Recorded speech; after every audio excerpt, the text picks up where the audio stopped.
Apa tengok dah video ni? Aku tak kisah hari tu aku nak kau kahwin dengan anak aku cepat-cepat. Ingatkan kau ni seorang yang ada masa depan. Rupanya setakat berniaga macam ni je, aku memang tak nak ya.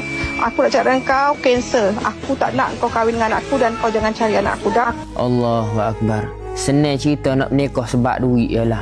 Tak salah kita nak memilih. Kita berhak memilih nak hidup bahagia, nak hidup senang, nak hidup kaya. Tetapi cuba kita letak keyakinan kita ni sungguh-sungguh pada Allah Subhanahu Taala. Yakin dengan rezeki Allah Subhanahu Taala. Tak kiralah kerja gapo sekalipun, yang penting kerja kita halal, rezeki kita berkat, rezeki kita diridai oleh Allah Subhanahu Taala. Kerana Allah Taala sebut dalam Al-Quran, la in syakartum la azidannakum. Sesiapa yang bersyukur maka Allah Taala akan tambah lagi rezeki pada dia. Dan Allah Taala sebut lagi dalam Al-Quran, wa may yattaqillaha yaj'al lahu makhraja wa yarzuquhu min haitsu la yahtasib. Barang siapa yang bertakwa kepada Allah Subhanahu Wa Taala, Allah Taala akan beri jalan keluar pada dia.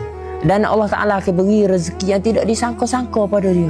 Jadi tetaplah bersyukur dengan gapo hak kita ada. Insya-Allah Allah Taala akan tambah lagi rezeki pada kita. Tak kiralah kerja gapo sekalipun, yang penting kerja kita halal. Jadi nasihat saya nak menikah, carilah pasangan yang jaga semaya, yang jaga hubungan dengan Allah SWT, yang boleh hidup susah senang bersama kita, yang bertanggungjawab.